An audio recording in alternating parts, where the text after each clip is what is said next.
Today on True Patriot Love, I'm lucky enough to have Jim Lang with me, and we're going to talk about cell phone rates. So we heard the other day, and through the marketplace, the Globe and Mail did a wonderful article on it, Jim, that cell rates are about to go up again. Oh, perfect. Just what we need. The food's going up, now cell phone. Happy New Year. Oh, great. Well, it's interesting. So we talk about, what we can do for affordability for Canadians. And here we go at the beginning of the year, actually at the end of 2025, we started to see increase in cell rates. Right. So now, when they say increase in cell rates, they show a 15% increase in data charges. So data is becoming more expensive. So, I dug into it and I said, okay, I always thought cell rates, to tell you the truth, have been going up constantly for the last 5 years, 10 years. It just felt like it. It just felt like it, but it has been. So, and it's a very complicated formula, but it slowly has been creeping up. They provide these discounts that make it optically look like you're getting a discount, but overall it has been going up, and there's lots of research on this. But I looked at sort of what a cost per gigabyte in other parts of the world, and I stayed through Marketplace, the research they've done, through a cost per gigabyte is 7 times more expensive than Australia, 25 times more than Ireland and France, 1,000 times more than Finland. So I know I was in the Barcelona subway and they had an ad for the local cell phone company. And my family, we looked at it and we did the conversion from euro to Canadian dollar. And we couldn't believe how little they paid for how much data they got. And it was like that in any country you travel around Europe. It's shocking how little they pay. Yeah. Well, now the interesting part when I dug into it, which was new to me, I had never realized. And when you go through it, the capital cost, because we're talking a lot about budgets, it's budget times, municipal, federal, just went through their budget. So we also contribute highly to the infrastructure of cell in Canada. But we kind of have to because it's so lacking. It's so lacking and it's such a big country. But so since 2015, the federal government has put in $7.6 billion into cell infrastructure. So, I have a big cell tower going up beside me now.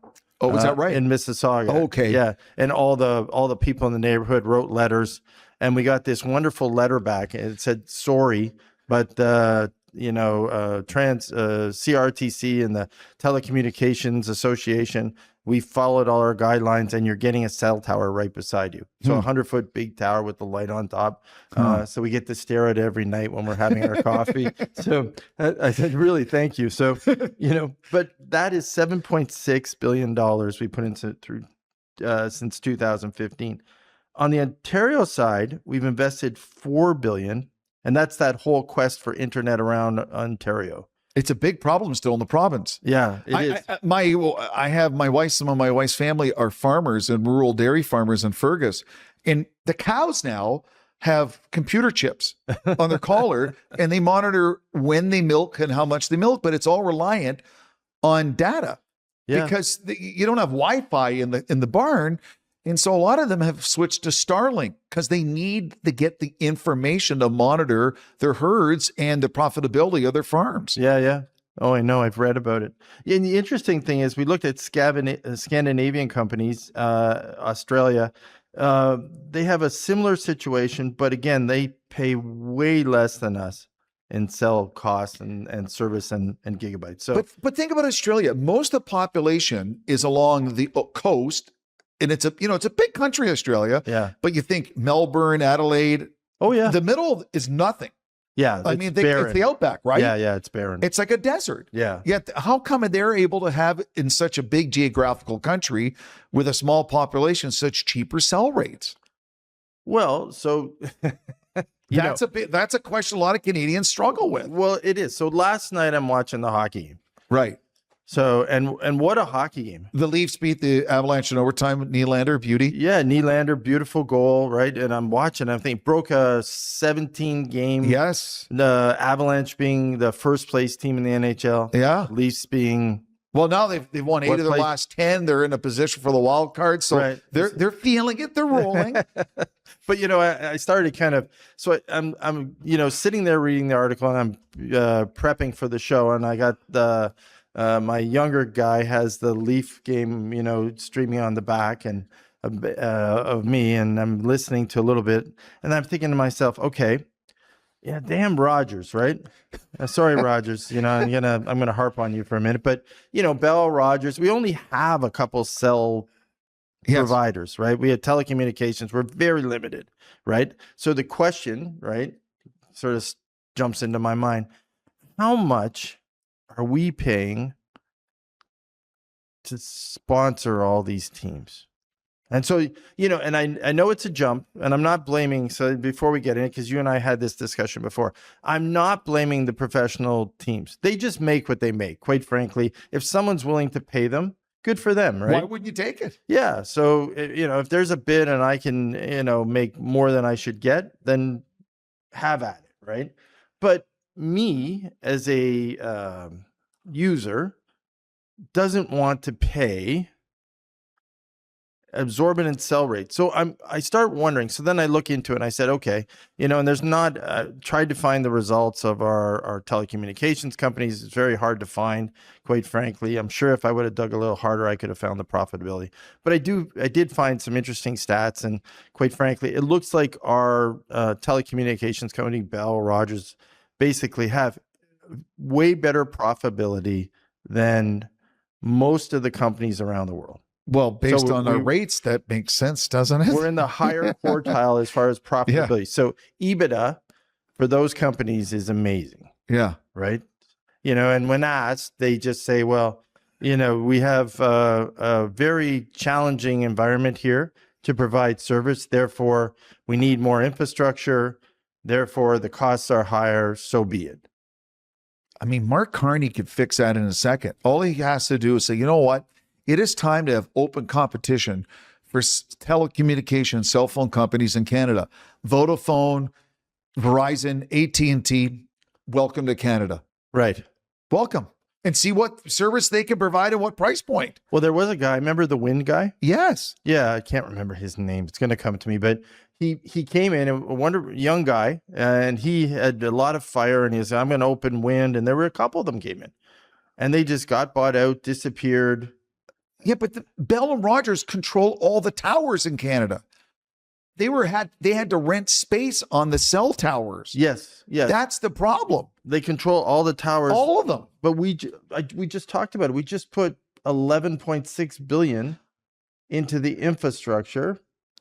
You know what? If Verizon gets a green light to come to Canada, a company like that, they're going, we'll just make our own infrastructure. Do you know who we are? Do you know how much money we have? And we'll set up big cell phone services, Vancouver, Toronto, Montreal, Calgary, the Edmonton corridor, and some other cities. And we don't need your towers. Right. They could do that Keep easy. Your towers. Keep your towers. Keep your we'll towers. Make our own. Well, but shouldn't we be sharing the towers that we paid for? Again, the government. Who cut that deal? But I don't know. Think about all the prime ministers. And it's all different parties and all different premiers. There's no one politician and no one party guilty. No. They're all guilty. All they have to do is go to the CRTC, yes, which exercises great power over everything else, and say, you have to share the tower. This has to be a public domain for cell service. If Paul and Jim's cell phone decide they want to have a startup, you have to let them use that tower for their customers. But the government won't stop them. Okay. Let's pie in the sky for a minute. Let's dream for a minute. The market opens up. Okay. What happens to sports?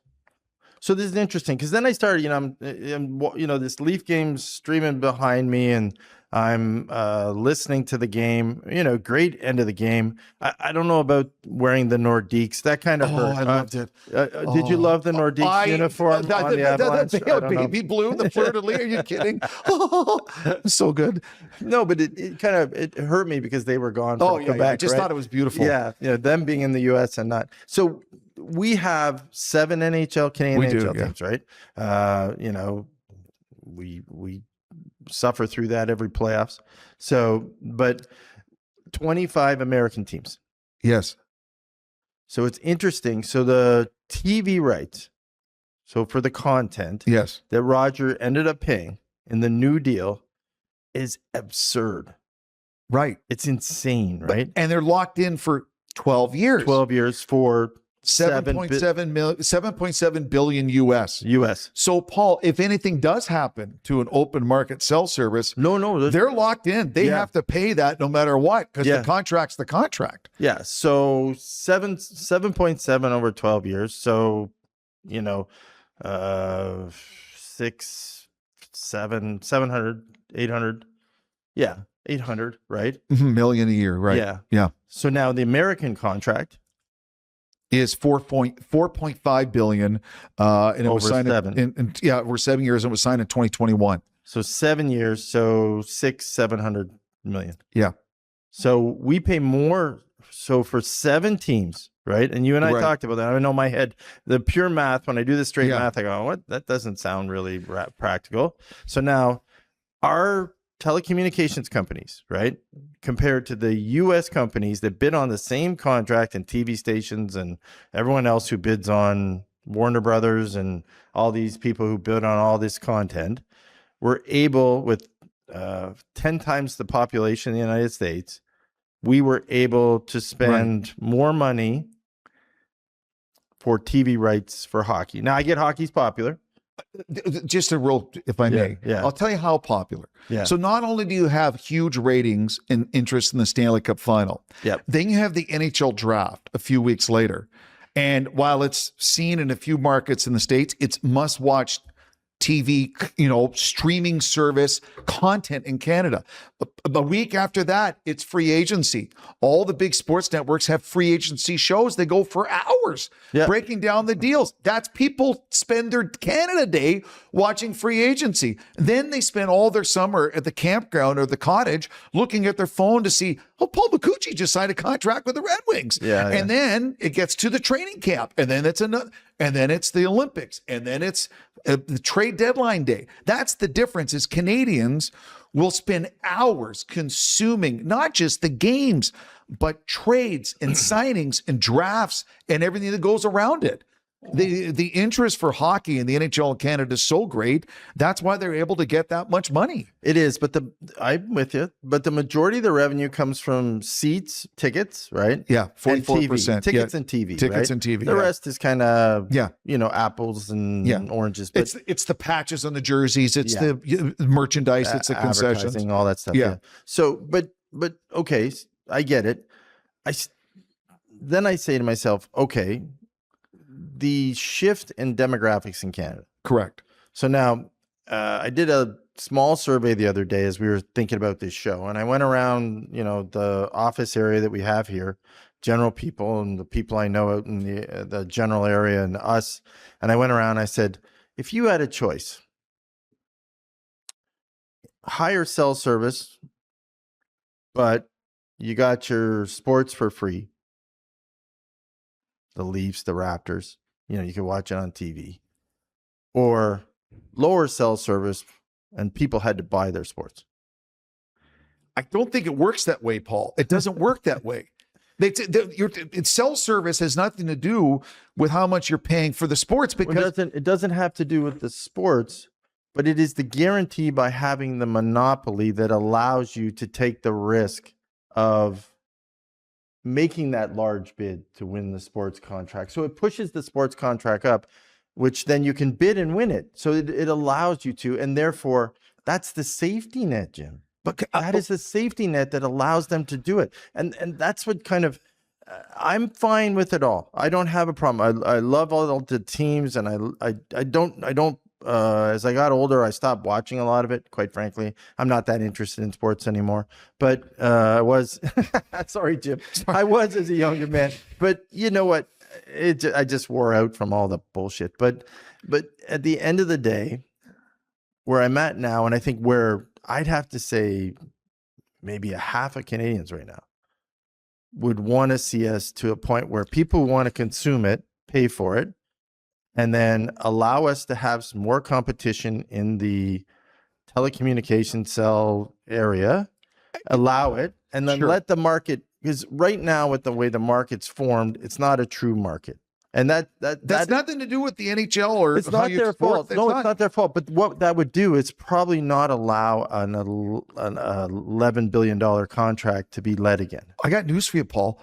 Yes. Amazon Canada, Amazon Prime, or Netflix. Yes. If the Rogers or Bell doesn't bid, they're pulling in so much money now. They're taking over sports broadcasting around the world. So you won't have Hockey Night in Canada on CBC. It'll be on Netflix or Amazon Prime. But that's good. But That's what I'm saying. So, sure, but fine. that's what we're making the same argument. I'm saying let it go now, because if I want to consume it on one of those networks, I can consume it on my own now. Right. I can pay for that package. I can pay for that. So now I'm not. Look, I look, if I'd love to pay lower cell service. I've been trying to pay lower cell service since I got a cell phone. Right. But the government won't allow a true open competition. But that's where we're at now. So until the government and the CRTC decide we'll have true competition, true open market competition, and see what happens. Well, it's a moot point. Like, I mean, Paul, I'm with you. Yeah. But until that time happens, Bell and Rogers will continue to charge what they charge, make what they make, and they've got all their powerful lobbyists in Ottawa and throughout the provinces. And don't kid yourself, they have a very powerful lobby group. And within the CRTC. Yes. And even though they talk a good game, they still get their way every year. Yeah. When have they not got their way? Well, when it comes to cell service, when? I agree. I don't know. I agree. I'm not. The only time I can think is the CRTC ordered Bell and Rogers to actively advertise the basic cable because it was there for your TV package, but it was buried on their websites. Right. But now you have to, if you called inquire, they have to offer it to you. That's only because they were ordered to by the CRTC. But when it comes to cell service, they have a myriad of different packages. But at the end of the day, as you say, we're paying way more than other countries, and the government allows it. But pure TV rights. Okay, let's talk about that for a minute. Okay. So as we, and you get your TV package and you pay for your bundle, right? Yeah. Your bundle costs more if it includes sports and the leagues or whatever, right? I get that. There's not that many people, so that's kind of dwindling over time. I think we all agree the amount of people watching TV is decreasing. Like regular TV? Regular TV. Oh, it's almost like basically one of the only things you're watching right now. You'll watch the Olympics coming up in a few weeks in Milano and Cortina, regular TV. You'll watch, well, I guess the Blue Jays are Sportsnet. I guess, is that regular TV? No, not really. That's a cable channel. Yep. And I know Bell/TSN CTV, they put the Super Bowl in CTV. Right. So that's going to be like, there's only a handful of things now in the calendar year where you watch quote unquote mainstream TV and it's not a streaming type situation. Right. Which is great. So let's go full bore. Right. Okay. And then bring in some, what I'm saying is now that I think the CRT has a good opportunity to open up the market now. I think there probably was at some point to get the infrastructure built a good reason to do that, right? It was a more complicated market, a smaller market. And that's where I got, I think the reason it was formed and why they did that was because given the size of our country and the infrastructure. So I do agree that with that argument 20 years ago. So not anymore. 20 years ago. No, not anymore. But now I think we're at that point where we can say, let's bring in some competition.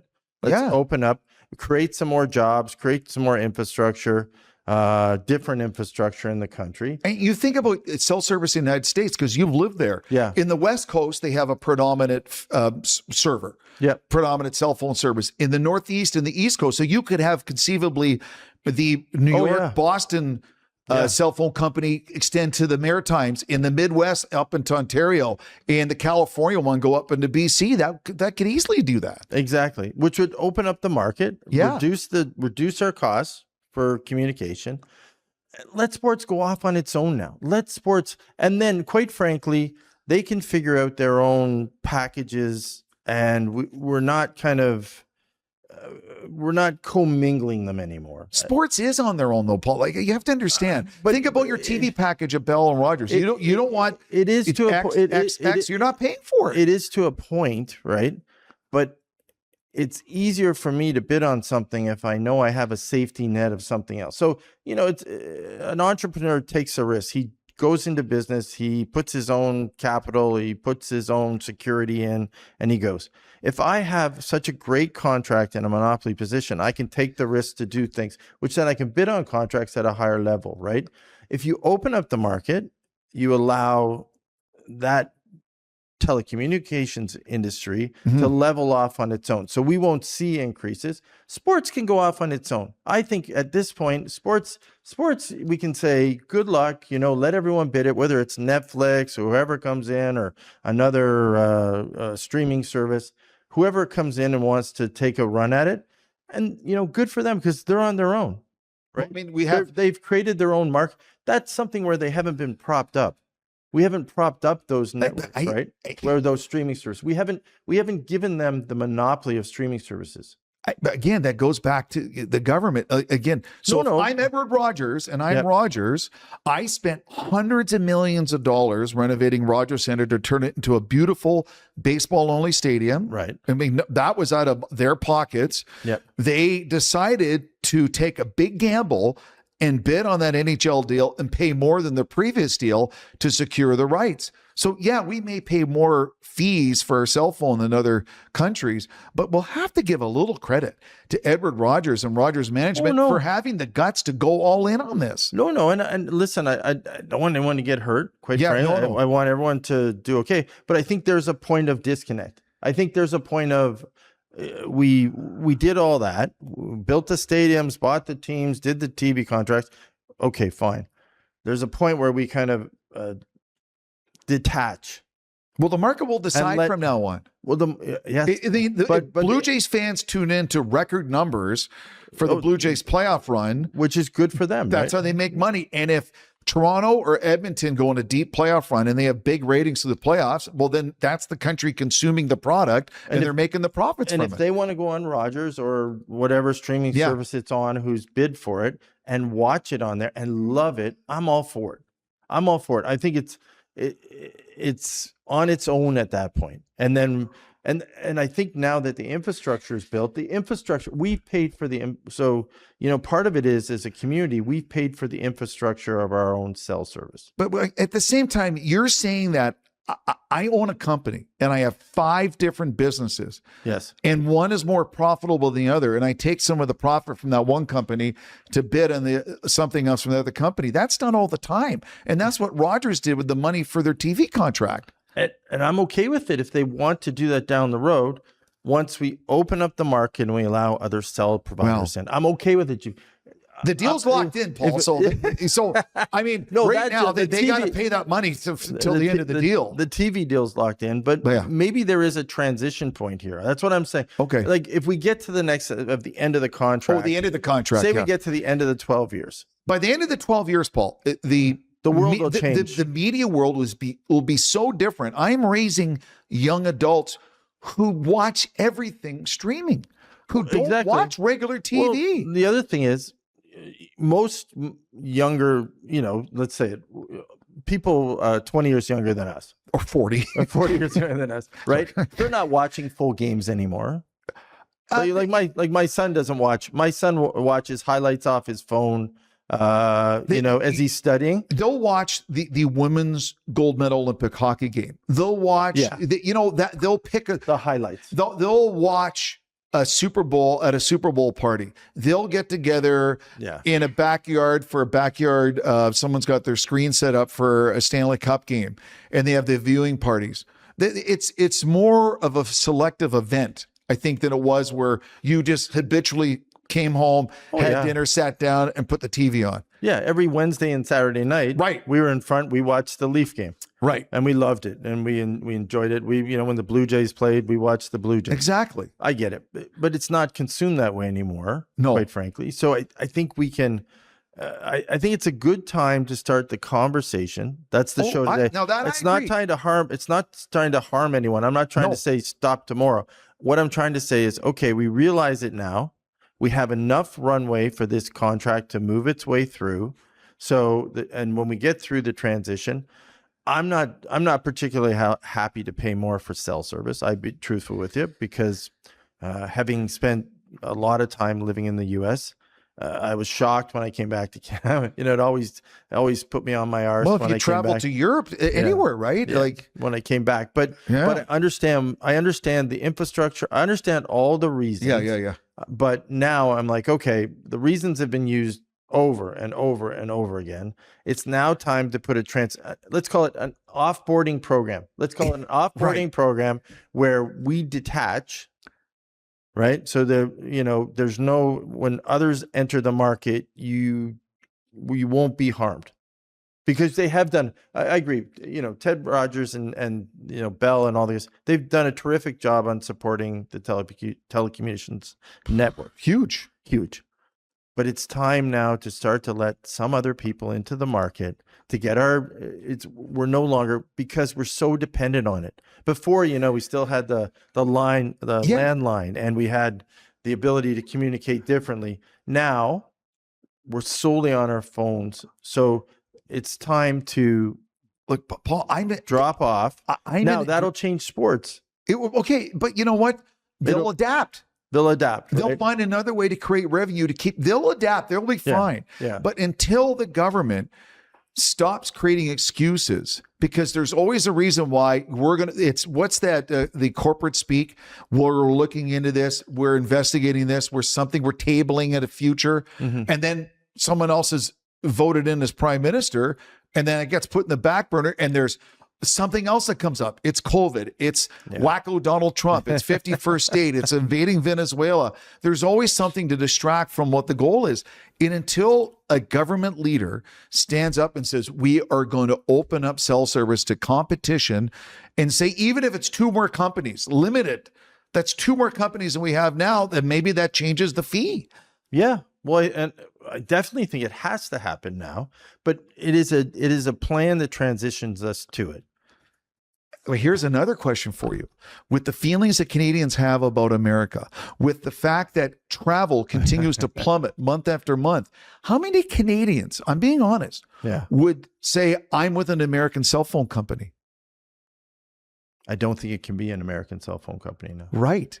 To your point of the one coming through California. Yeah, I get that. That's a good point, but I don't think it can be. So say Vodafone. It wasn't the gentleman who came. Sorry, I'm having a memory lapse. But the one gentleman who came and tried to open a company, it wasn't Wind.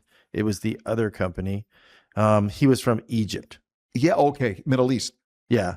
And he came and he tried to start up, and he got bought out quickly. Right. Yeah. And it was kind of, I think his exiting comments was, this was a kind of a worthless endeavor, because I never had a shot anyways. So they bought him out. They stroked a check for, I think, 30-something million. He left, kind of covered his costs and a little bit of money, and went by. So if the government opens it up and gives whomever comes in a legitimate reason to compete and a level playing field, so it's fair to them, and they're not an American-based company, because right now, let's be honest, with everything going on with ICE, with Venezuela, with the talk about Greenland, I don't know many Canadians who they'll say, I'd rather pay extra at Bell and Rogers because it's Canadian. No, I'm with you. I agree. I don't think it can be an American company. But, so then we'd have to open it up to some European company. But European companies, to your point, soccer and telecommunications companies is huge. Massive. So they know how. So they can come in, and they can figure out a network, and they can figure out how to support our. We can achieve both. I agree. We can't achieve both tomorrow, but we can achieve both with some runway that doesn't harm anyone and leave existing companies at risk. And at the end of the day, the average Canadian pays less for cell service, and all our favorite sports teams continue to exist. But then, okay, so now infrastructure, let's talk about that for a minute. So this is an interesting thing in the budget and everywhere we look. Then we have to stop. Because if the market's going to open up and people are going to come in and there's going to be competition for cell service, then the infrastructure has to be covered exclusively by those companies. So that has to be built into the costing of the So you have to share the existing infrastructure that as we talked about, the Yes. $11.6 billion. We have to share what we have in place. And then quite frankly, we have to figure out how to offload out of the government coffers further infrastructure into telecommunications. I think infrastructure in any sense is good for the country. And the more telecommunication we have, especially in small town rural Canada, from coast to coast, is a necessity for the country. There are so many times people are driving in this country and they see on their dashboard, they have no cell service. But that'll be so that's the great thing about competition. It'll spur those to find those populations to get them on their network And fill in the gaps. and find ways through technology to serve them. Yes. So I think that's the benefit of bringing people in and having them look at it differently. So that'll be satiated by bringing more people into the market. So they get offloaded, government budgets basically reduce, our cell service numbers go down, and quite frankly, those who want to consume sports, they go off and consume sports in whatever fashion, manner they want. Most people now, they're buying the sports app. They are. They're It's doing the it app. now. They're doing it now. They'll do it at a whatever new price model Right. gets adjusted out of the change. Yeah.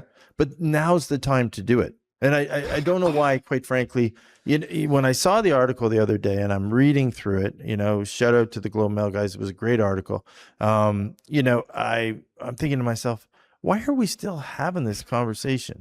Right? This conversation to me is like, It's 20 years old. clean water in First Nations lands way up north. I'm like, why are we still having this conversation? Like, we have to now transition and figure out a plan to get there. So, And if Mark Carney, his whole world tour he's on right now is to double what he said, double investment from other countries other than America, isn't that a perfect way to get the ball rolling? oh yeah, and they'd love to come in.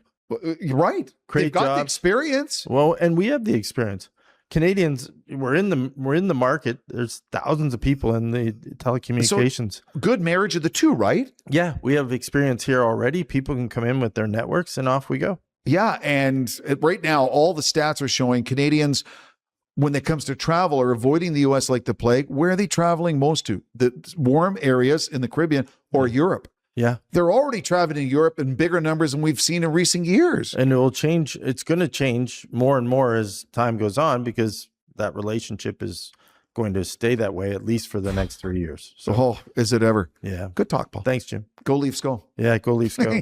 So stay tuned. We're going to do more shows on, of course, telecommunications as we move forward. And subscribe, watch, and like. And get the app. Get the app, the new app.